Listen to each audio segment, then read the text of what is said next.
All right. We are doing pretty well. We are only an hour behind schedule, so I think that's doing pretty well, considering the amount of information that we covered and have to cover. I'm going to try to keep up my pace so that we can formally finish at 6 o'clock, because there are probably people that have got to leave. But once we get to 6 o'clock, we'll take a break, and then we will just continue and go into... If you have questions that you want to talk about something more in depth, let me know, and I will certainly do that. Page 22. I figured by this time the seriousness factor is a little bit high, and so I've attempted to interject a little bit of humor for comic relief. I have inserted something called a Bill of No Rights, which I've downloaded off the internet, and you've got a website there. I am not responsible for it. I only wish that I were. But the preamble to this Bill of No Rights says, "We, the sensible of the United States, in an attempt to help everyone get along, restore some semblance of justice, avoid any more riots, keep our nation safe, promote positive behavior, and secure the blessings of debt-free liberty to ourselves and our great-great-great-great-grandchildren, hereby try one more time to ordain and establish some common sense guidelines for the terminally whiny, guilt-ridden, delusional, and other liberal, commie, pinko bedwetters." And so it goes on to say what you do not have a right to. You do not have a right to be free from harm. If you stick a screwdriver in your eye, learn to be more careful.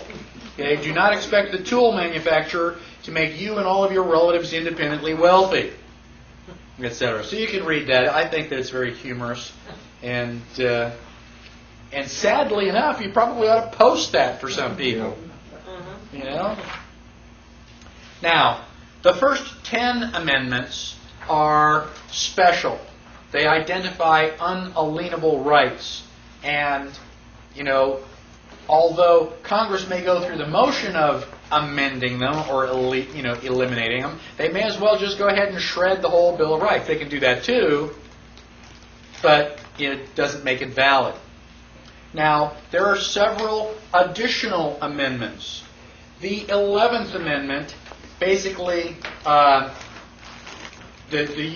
U.S. judicial power is denied in cases against the state, so that states have a little bit more difficulty suing each other.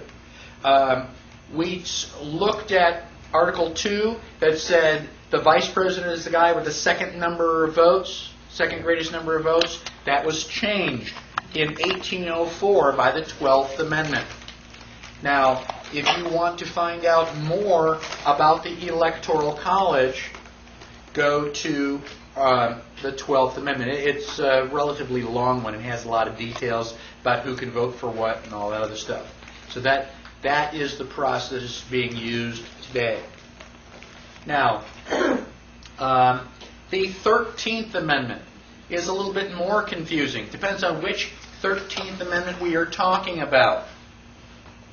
Now, you and I know about the 13th Amendment that says no slavery. Okay? That was established right after the war between the states.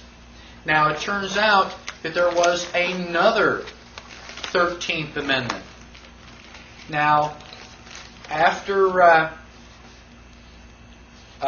George Washington was president, John Adams became president. While John Adams was president, the U.S. Congress secretly voted to give England about 60 or 600,000 pounds of gold. Now, I don't know if that was physical pounds or British sterling pounds, but it was a lot of gold.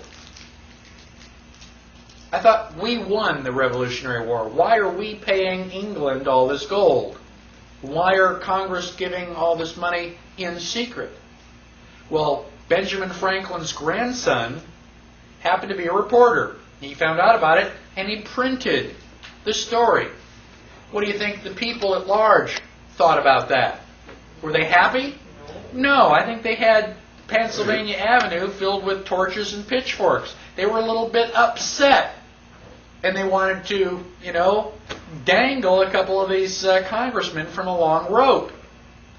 Well, John Adams said, well, we can't have that. And John Adams helped to pass the Alien and Sedition Act.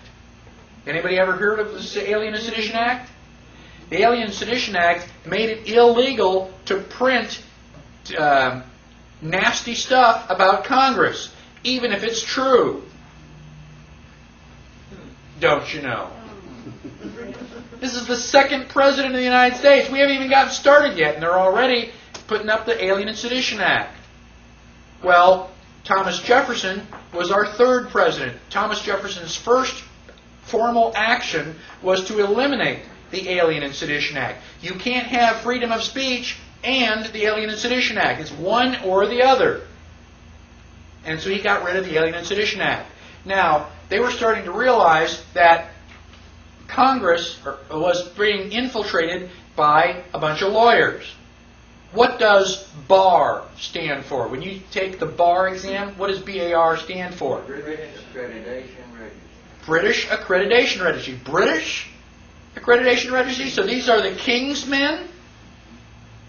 And when you become a lawyer, you get to put Esquire after your name. It's a title of nobility. Well, the Founding Fathers that were still around went, wait a minute, we got to put a stop to this. And they did the Titles of Nobility Amendment. And I won't read it in its entirety, but it is on page 23. And it basically says that anybody who has a title of nobility is not a citizen of the United States, which is basically state citizen, and that means that you can't be in Congress, because that's a prerequisite. So the title of nobility amendment would basically make it illegal for lawyers to be in Congress. Think about it. How many of our congressmen are lawyers? How many are not? Almost, yeah, how many are not? We can count those on one or two hands. So, the title of nobility amendment was being ratified. And at the time, they would need 13 states to ratify it. 10 of the states ratified. They wrote in and said, yes, we vote for that. Then, the War of 1812 broke out. Who were we fighting in the War of 1812? England. You know, the Revolutionary War wasn't good enough. They got to come back. Well, what happened during the War of 1812? They burned down the White House, where all of the records are kept. Son of a gun. There's a lot of strong evidence that leads to imply that the War of 1812 was specifically to prevent this 13th Amendment from being ratified. So now the War of 1812 is over. Congress gets back. Okay, where were we before we were so rudely interrupted? Oh yeah, we had this amendment. And 3 states didn't show up. We didn't get their answer. Let's go get it now. So they write a letter to the president, say go out and find out what those 3 states said. There is documented proof that the President of the United States wrote and said, what was your answer? Now, there is no evidence that the states wrote back. However, because the states were now subordinate to the supreme law of land, every time the state would print the state laws, it seemed like a good idea to print the Constitution at the front page. That was the supreme law. All the state laws follow it. Now, you have 2 guys out in Maine, and they just do this research. They're looking through all these old books. If you like that kind of stuff, fine. Now, when they take a coffee break, imagine them going, I wonder what the oldest book in the library is. And so they go through, running through all the shelves, and they find this old book, and they slide it off the shelf, and it's got all the dust, and they blow it off, and here's the Constitution. You got the Bill of Rights, and 11th, 12th, and 13th Amendment. That doesn't look like no slavery. It looks like no titles of nobility. We'd never heard of that before. So they started doing research, and they found out that the title of nobility amendment was printed no less than 47 times between 1820 and 1860. Why would they print the title of nobility amendment if it hadn't been ratified? Now, all of a sudden we get to 1860. What happened in 1860? Civil War. Son of a gun. And all of a sudden, title of nobility amendment is no longer printed. They just, what, erased it? How do you get rid of an amendment? With another amendment. Do you know of an amendment that gets rid of the titles of nobility amendment? No. So, if it was properly ratified, it's still in effect. And if it wasn't properly ratified, we can finish it. Imagine what would happen if we ratified the title of nobility amendment. Now, we could all go to Washington, D.C., wave bye-bye to all the lawyers. Wouldn't that be great? So, now, I'm not saying whether the titles of nobility amendment was properly ratified. I wasn't there. But I've given you two websites. Well, first of all, a little paragraph that says, yes, the titles of nobility amendment was properly ratified, and another paragraph that suggests, well, maybe it wasn't, trying to be open-minded here. And then in back, I've got several websites that will determine what page is that on. On page 51, I point you to 3 different websites that you can go to and research it on your own. Let me tell you in advance that one of the websites shows you photographs of this amendment printed in the books. I don't know, looks pretty convincing to me. Now, so eventually, Civil War, we just forget about titles of nobility. Now we've got the 13th Amendment. 13th Amendment says no slavery. So, great, whites and blacks are the same, right? No, we've now got to pass the 14th Amendment that creates U.S. citizens and gives blacks privileges. Privileges and rights are not the same thing. 14th Amendment was also not properly ratified. Oh, by the way. 15th Amendment, we finally give blacks suffrage. What is suffrage? The ability to vote. All right?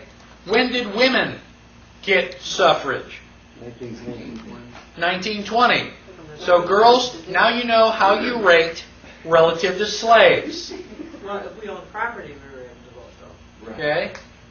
So basically, you know, it's all landowners, and there were some women who were landowners, but not many. It took 40 years. Right. How to keep your place. You know, I guess that means that slaves are worth more because you actually have to buy a slave. You know, you just got to get married and have her do all your laundry. You gotta buy and a cooking. life. Have you ever seen what the price of dating is? Oh. Okay, so women were allowed to vote with the 19th Amendment. The 16th Amendment. 16th Amendment is also pretty controversial. It says that the U.S. can tax on income from any source derived. So if income is derived from source, then income and source are two different things. Even if we don't know what they are, an income is not a source. An income is derived from source. So what is a source? Well, we don't really get into that. The 16th Amendment was also not properly ratified. And Bill Benson's got a book, you probably all have read it, The Law That Never Was. The 17th Amendment changed the way that we elect our senators. Prior to the 17th Amendment, the senators were elected by the state legislation, so that the state had some control over what happens in Washington. 17th Amendment allows us to elect our senators by popular vote. What does that move the United States towards? Democracy. Not properly ratified. Yeah. So, ever since the Civil War, things in Washington, D.C. have been happening fast and loose, and they just say, oh, don't worry about it. Don't look at that man behind the curtain. Just trust us. Would we lie? We're Federalists. They're the anti-Federalists. We wouldn't lie. So, the 18th Amendment is when Prohibition started. What were we prohibiting? Alcohol. Alcohol. Okay? Now, the 18th Amendment is unique because it's the only one that's ever been repealed. It was repealed by the 21st Amendment. Okay? It was repealed in 1933. Everybody heard of the Budweiser Clydesdales? They were a celebration for the end of Prohibition. We were so glad that alcohol wasn't illegal anymore, that Anheuser-Busch built this great big wagon to celebrate. Well, it was such a popular hit that they've just kept it as their symbol ever since. So if anybody, if you ever see the Budweiser Clydesdales, you can say, well, that's been around since 1933 with the repeal of Prohibition. Now, yeah, the way that I remember that is that when I was growing up, some states you had to be 18 in order to drink, and in other states you had to be 21. So the 18th Amendment started Prohibition, and the 21st Amendment repeals it. The 22nd Amendment, a president is limited to 2 terms in office. Why did that happen? Roosevelt. We were a little bit concerned that we might get an elected monarch. And so we basically said, 2 turns at bat and you're out of there. 23rd gives District of Columbia electors as though it were a state. Why do we want to do that? I don't know. How do we go back and undo that? Washington, D.C. is a federal territory. Why should we give that federal territory any more power than it already has? Do you see a habit or a pattern here? 24th, elimination of the poll tax. We were going to allow blacks to vote. We're just going to charge them so much money that they couldn't. 25 is a formal procedure for overthrowing the president. After I memorize the Bill of Rights, that's the next one that I memorize. I want to know how to overthrow the president. 26, 18-year-olds can vote even though they still can't think. What difference does it make? It doesn't count anyway. We're just going to let you pull a lever. Drive that little plastic steering wheel. Now, when was the last time we amended the Constitution? 1992. How many people were alive in 1992? How many people were sat up all night on television watching all this stuff go back and forth, listening to all the debates? You didn't even know it happened. You mean that they are going to amend the Constitution of the United States, the supreme law of the land, and you didn't even know it? Neither did I. How did they slip this past us? How can we, the people, be responsible for Congress if we don't even know that they're modifying the Constitution? 1992. That's not even 10 years ago yet. They know we're asleep. They know that we're asleep. It's like, ding, ding, ding, ding, ding, ding, ding, ding, somebody better wake up. And it better be us. Any questions on the other amendments? Why don't you use A and C for the titles of nobility? Because there was another 13th Amendment. There was a B? There was a 13B that somebody said, okay, we're going to propose this, and then it just never happened. It was just before the Civil War, and it got shut down. That was the one that Lincoln put through to justify slavery in certain states. Right. To keep the Union together and it failed. Yeah, and it failed. So we've actually had 3 13th Amendments. Okay, now we're going to talk about the real heart of the problem. I mean, Congress is bad, and the United States is in deep trouble. But I'm not going to point my finger just at Congress. We have the best money that Congress can buy.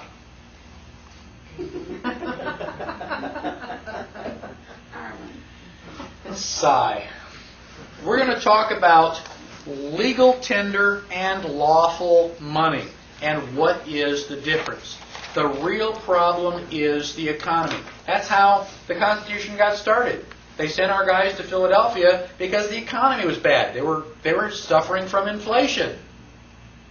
Some things, just never change. Now, let's talk about gold and silver. Why are gold and silver used as money? Around the world, not just in the United States. They're valuable. They are valuable. They have an intrinsic value. If you don't like coins, you can melt this down and make silverware.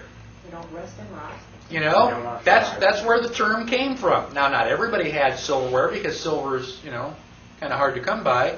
But, if you don't like it in this form, you can melt it and change it into something else. It has intrinsic value. All right? Why else do we use silver and gold? Constitution so states. Well, it was put into the Constitution. A small amount of it, especially with gold, can equal a fair amount. Right. So gold is very, very valuable. Why is it so valuable? No free electrons, it won't oxidize. It won't oxidize. That's a Right? limited amount. How much gold is there? There's a limited amount. There's a limited amount. Can gold inflate? Can we just go out and just, start spitting out more gold? No. If you want more gold, what do you have to do? You got to go and dig it up. And it's hard work. And so you can spend, 10 or 15 years of your life and end up with this little ball of gold. Okay, you worked hard for it. You deserve it. Is it that ounce of gold going to inflate the economy? No. So the fact that there is a limited amount of gold and silver is a primary reason that countries all over use this as a medium of exchange. Now, when they had these goldsmiths, what you would do is, you want to buy my apple. You give me this, this gold coin. Well, there is one disadvantage to gold and silver. 10,000 apples. You try carrying this around in your pocket. If I don't have a belt on, I'm gonna lose my shorts. It's heavy. And not only that, if I'm walking around and this stuff is jingling around, everybody knows I've got it. And they can either cut my throat or cut my purse, and take it from me. So it does have a disadvantage. So one of the things that we used to do is take your money to the goldsmith. One, he would punch it into coins for you and make them all the same. And then he also had a great big lock box. So you can say, well, I want to just leave my gold here where it's safe, and the goldsmith would give you a receipt for it. Kind of like Chinese laundry. You bring back the receipt, we'll give you your gold. No ticky, no washi. So we get your receipt. So now I want to buy your gold, or you buy your apple. I can say, don't go away. And I can run down to the goldsmith, give him my receipt, get the gold, come back and say, okay, here's the gold, you give me the apple. Well, what are you going to do with it? You don't want to keep it around, so you run down and give it to the goldsmith, and he gives you the receipt. Well, gosh, that's a whole lot of running around. If I've already got my gold receipt, can I give you the gold receipt, you give me the apple? Yeah, you're going to end up with it in 5 minutes anyway. It's a lot easier to carry paper. You just put it in your pocket or your wallet. It doesn't weigh as much, and it works the same way. You want the gold, you can go and pick it up. Now, the guy who's holding all the gold goes, wow, this is a real bummer. I've got 1,000 gold coins, and people only come in and collect like 100 of them at any one time. So only about 10% of the people who have gold here ever ask for it back. Everybody's using these gold receipts. Now, because I'm not terribly scrupulous, well, how can I take advantage of that? I can print more gold receipts. Yeah, but if I spend them, everybody's going to say, hey, Jack, how come you got all this money? Where are you getting all that? So I really can't spend it myself, but I can sure loan it to you. Nobody's going to ask you. If they say, where'd you come up with that money? You go, I borrowed it from the goldsmith. So, that's like cool. So if I only have 10% of the people collecting their money, and I have 1,000 coins, I can print 10,000 notes. So I can print all these counterfeit gold receipts. and I can loan them to you and loan them to you and loan them to you, and now everybody's using the gold receipts. You can't tell them from the original ones because I printed the original ones. And now 10% of those people, 10% of the $10,000 are going to come in and collect their gold. And I've got the 1,000 pieces of gold that I need. That's how fractional reserve banking got started. I'm basically counterfeiting money legally. So now this is a really great setup. I can counterfeit this money, I can loan it to you, and now when you borrow money from me, you've got to pay me back in interest. And I'm going to ask for the interest in gold. So I don't know where you're going to come up with it, but you're going to go out and bring back more gold. So if I've got more gold, I can print 10 times as much money. For every gold coin you print me, I can print 10 certificates and loan that out. It doesn't take an idiot to figure out that I'm going to be making money pretty much hand over fist here pretty soon. Now, I've got almost the perfect setup. Almost perfect because, you don't borrow enough money. I mean, you're a nice guy, but, you only borrowed maybe $5,000. And you're going to do that once because you want to buy a house. If I want to make more money, I got to figure out a way to loan more money. Who can I go to that will borrow money from me? Can I loan money to a government? Will governments borrow money? Yeah. And they borrow lots of money. Especially if somebody's about to attack. If your country is going to war, don't you want to borrow money so you can buy guns and defend yourself? I mean, and if you're going to borrow money now, aren't you willing to borrow that money at like a really high interest rate? The goldsmith says, yeah, I can loan you the money, but it's going to be 25 or 30%. The bad guys are coming. I need the guns today. I can't work. If you don't give me the money, I'm not going to have anything to defend. So yeah, I'll borrow the money. I'll give you your 30%. Ha ha! I've got the perfect solution. Except, you're battling this guy over here. So I've loaned you money. I'll go over here. You want to borrow money? I mean, you're fighting against this lady over here. You don't want her to win. I can loan you money too. So now I'm playing both ends against the middle. I'm loaning you money at 30%. I'm loaning you money at 35% because I'm not giving you very many chances. And I've got the two of you fighting. You're both borrowing lots of money. I'm making money hand over fist. This is good.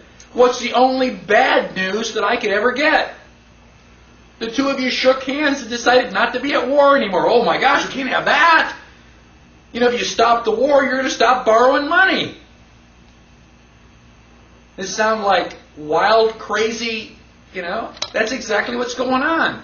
When Napoleon was exiled, they put him off in Elba, hoping he'll never come back. What do you think the bankers did? Hey, Napoleon, you want to come back and kick some butt? Why do you think we had the Louisiana Purchase? Because Napoleon needed money. He said, yeah, I'll give you that entire Louisiana Purchase. You can have all of France's land. I need money because I got to come back and kick some butt. And he was also borrowing money from the bankers. So we got here, we are the United States. We are printing our own money.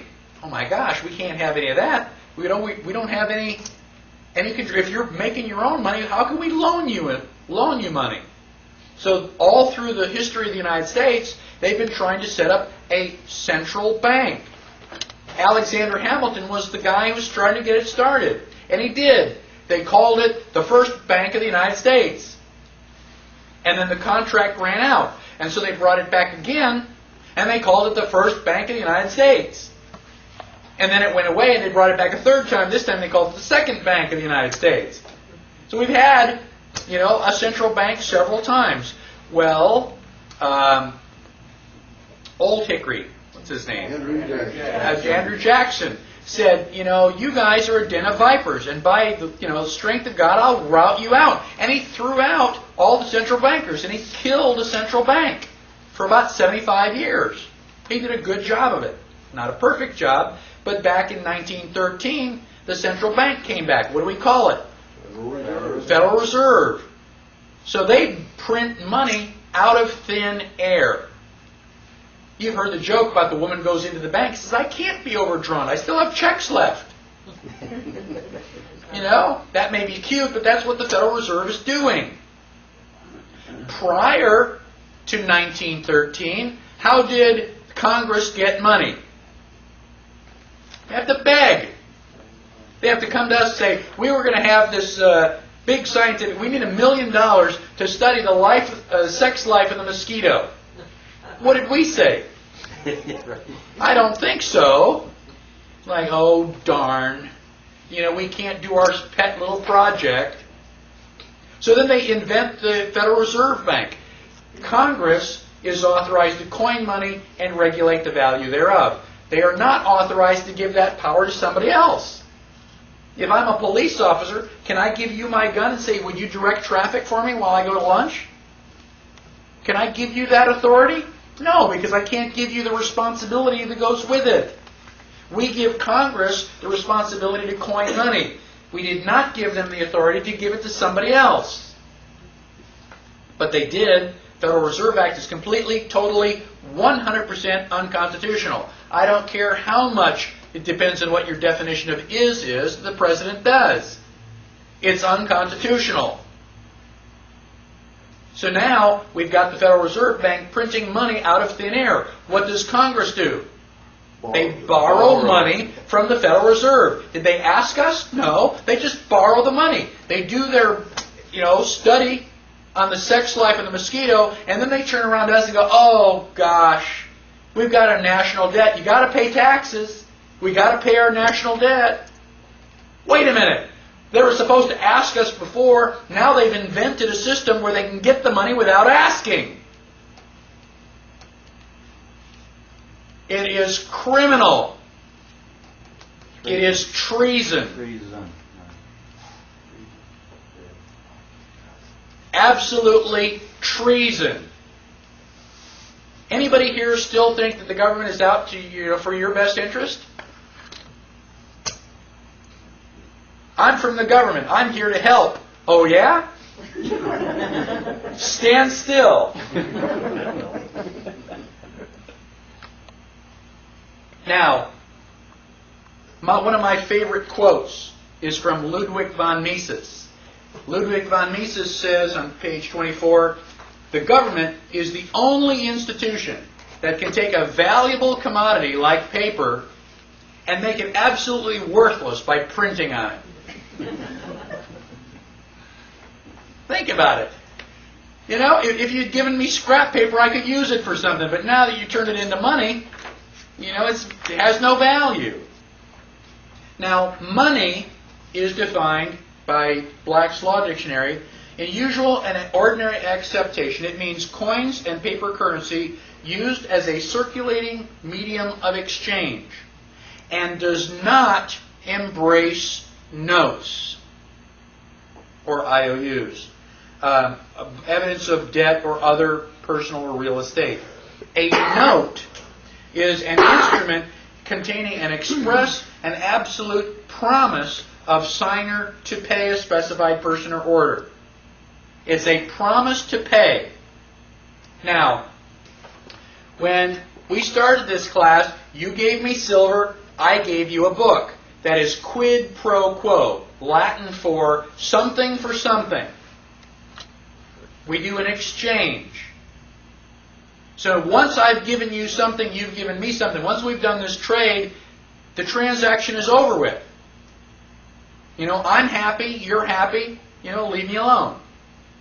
Now, if you say, gosh, I'd really like to have that apple, and I say, well, okay, it's $1. You say, well, I don't have $1, I've got an IOU. If I give you the apple and you give me the IOU, have we finished the transaction? No. Now, somebody's got a banana, and I want to buy the banana. And they say, well, it's $1. They say, well, instead of $1, I've got this IOU from so-and-so. Would you take my IOU? You go, yeah, okay, I'll take that. And I give the IOU and I take the banana. Have we finished the transaction? No, somebody still owes this guy $1. Somebody is still stuck. That's what a note is. At the top of the dollar, it says Federal Reserve Note. These are official IOUs that are absolutely, totally worthless. Now, they are not the same as this. This is a silver certificate. At the top, it says silver certificate. And at the bottom, it says $1 in silver payable to the bearer on demand. So you could used to be able to take one of these into the bank, and they would give you silver. And I'm not talking about the bus tokens that we use. I mean, if you listen to these things drop on the floor, they sound hollow. Doesn't sound anything like silver.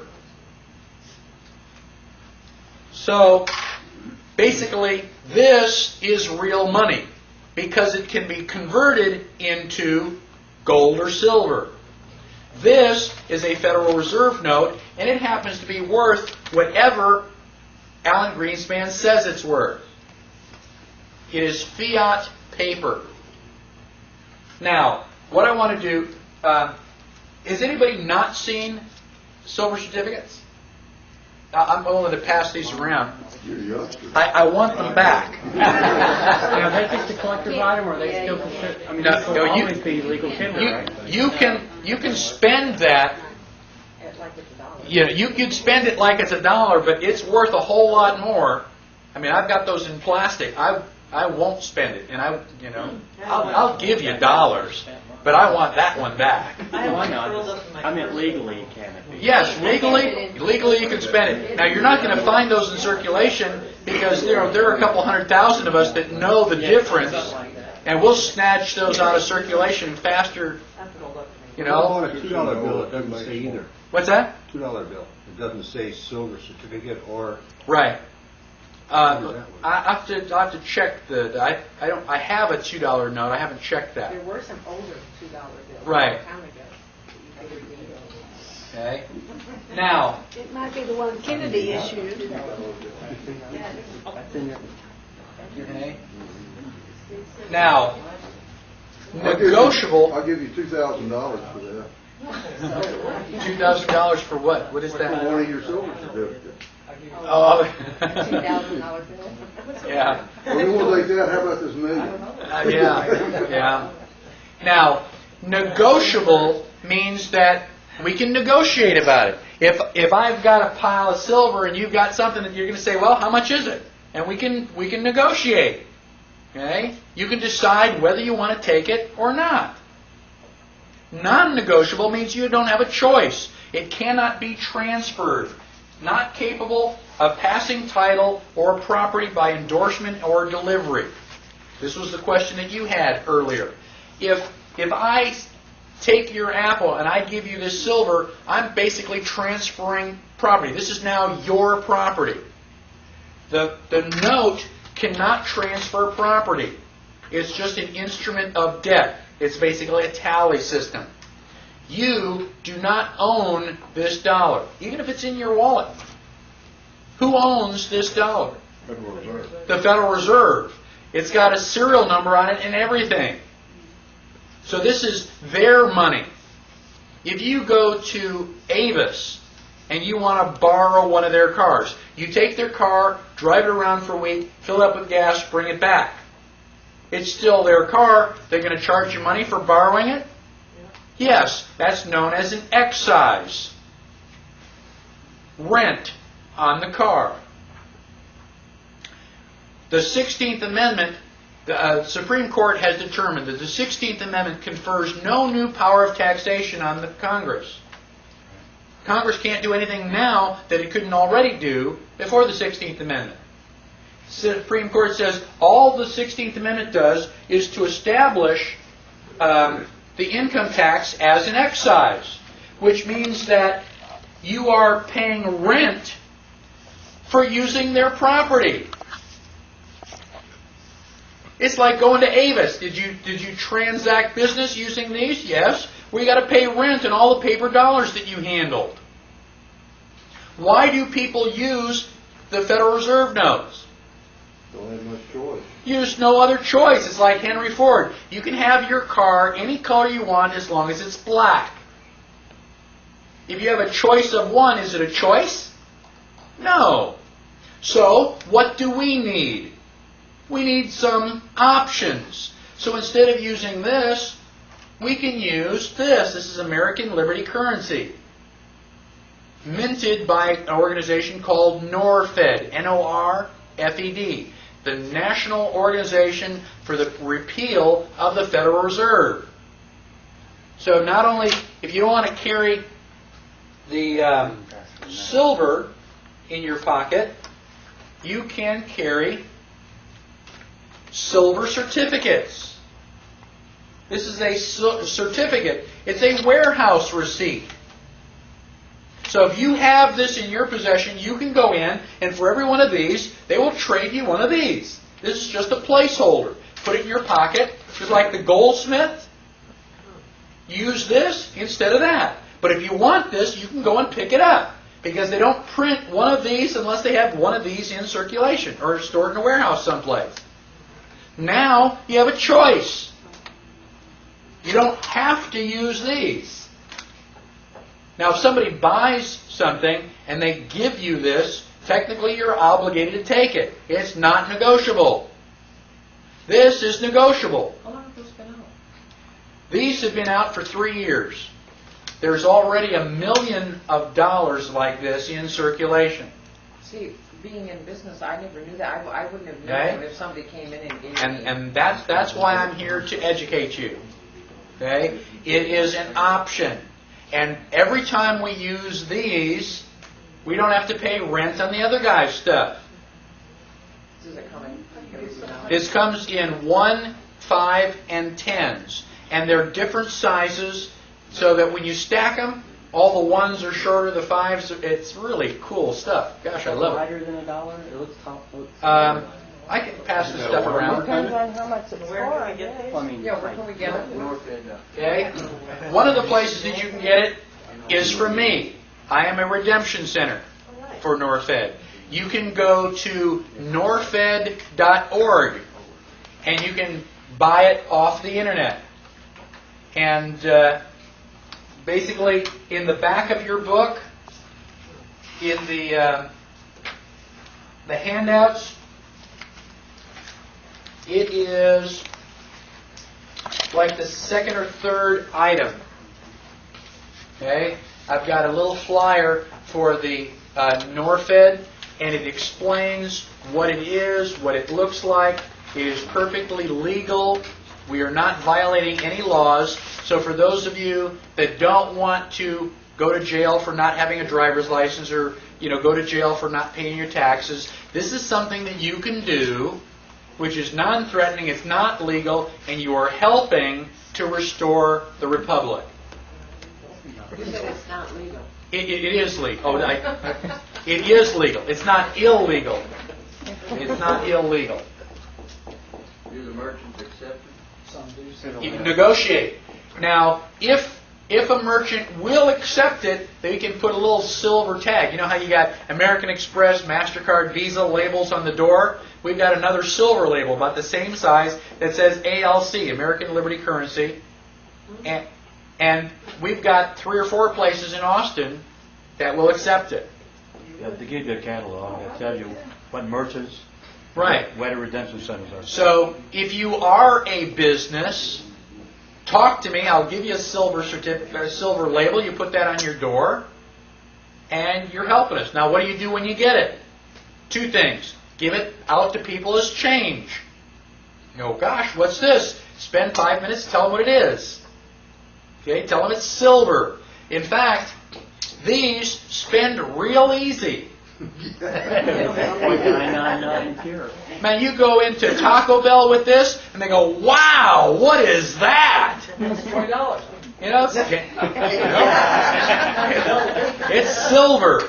Is it like, do you take silver? It's like, wow. And frequently what they'll do is they'll put this in their pocket and put $10 of their money in the thing. I went into McDonald's one time, sold 1 to the guy behind the cash register and 4 to the people after me. They go, wow, what is that?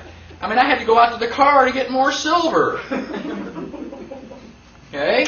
People know value when they see it. And when you start using this instead of that phony money, not only are you helping to recover, our economy, but you're helping to restore the republic. And it's only been around for 3 years yet. As more and more people learn about it, it's going to help. And I'll talk to you some more about that same organization. Did you bring a lot with you? Did you bring a lot of it with you? Yes, it did. In essence, if the Federal Reserve, if we use their note, do they, in essence, own our property that we buy with that? No, that is not true. Even though it was not a completed... But it isn't a completed transaction. We have the computer. The thing is, they don't own it, but neither do you. Your grandchildren own it. Right. It's a real strange and bizarre thing. Hey, this Norfed Redemption Center, is it a bank? No, that's me. Oh, that's you. That's me. Oh, I said, That's- Gene, I said, we can go right there and get it. That's me. And we have 9 redemption centers in Austin already. There's 4 or 5 in Houston, too. 3 years ago, they had 20 redemption centers. 2 years ago, they were up to about 100. Today, we have about 1,200. I mean, Norfed is growing exponentially. You tell 2 friends, and they tell 2 friends, and so on, and it won't be long, before everybody knows about Norfed. Isn't it interesting, though, that they're taking the Federal Reserve notes with the gold and silver? Well, that's cool. You give me worthless Federal Reserve notes, and I'll give you valuable silver. Yeah? Why would you do that? What are you going to do with the Federal Reserve notes? We're going to give it back and buy more silver. That's right. I didn't mean It's to like laugh. great, It's like, it still works. The more silver we get into circulation like that, the better we're off. It'd be to everybody's benefit, everybody Yes. gets the silver, and it's Yes. going to be a conversation piece when they give it out, and then Okay? I have a question. Have these notes ever been counterfeited? They cannot be counterfeited. They cannot. Well, that's great. They literally cannot be counterfeited. They have so much, they've got all sorts of fine print. I can barely see the line. If you look right at the top, it has a line on it. That is the Pledge of Allegiance, the Bill of Rights, the preamble to the Constitution. And I went, yeah, right. And I gave it to an Australian girl, and she started reading it. And I know she doesn't know the Pledge of Allegiance to the Bill of Rights. I know it. And like, wow, that really is there. And it also has a DNA coding. So when you have one of these, we can check it against that DNA coding to find out if it is really, what it, Are you saying really coding COD or coding COAT? COAT. Okay. Well, both. Well, Now, the Federal Reserve Bank started in 1913, the same year that the 16th Amendment was purportedly ratified, and the same year that the IRS came into existence. What a coincidence. I've always been so amazed that all of the famous people were born on holidays. What are the chances of that? So, now, let's talk a little bit about economy. All you need to know about economy is the law of supply and demand. If there's a lot of it, the price is going to be really cheap. How much are you going to spend for cow patties?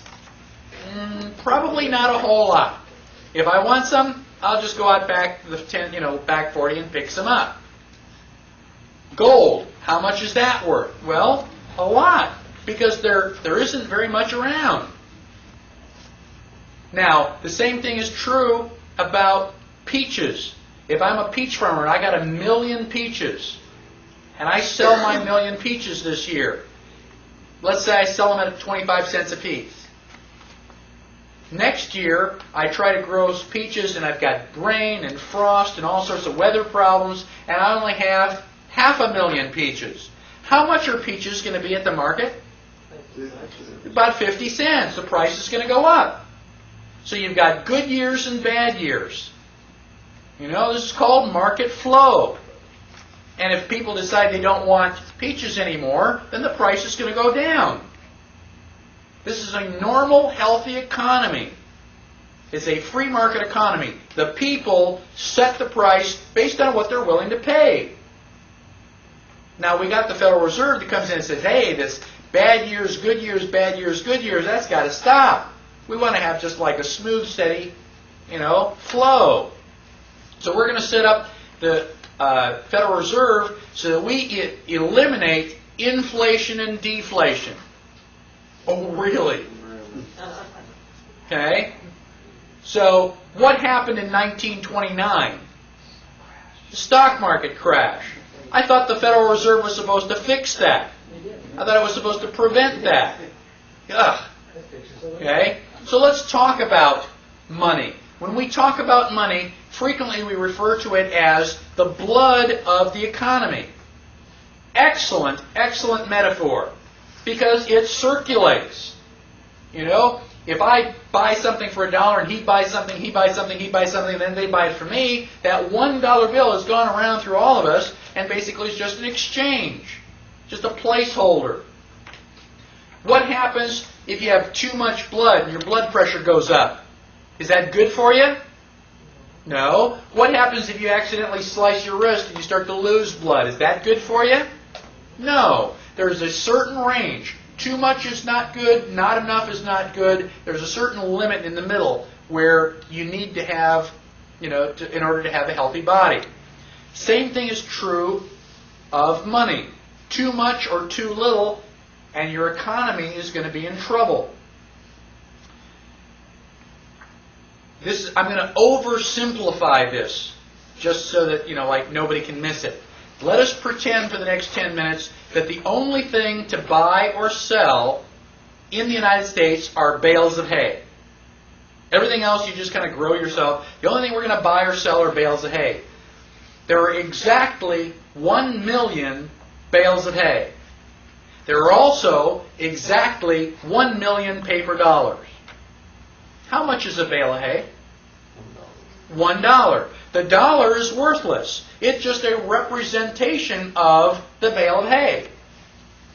So I've got my 100 bales of hay.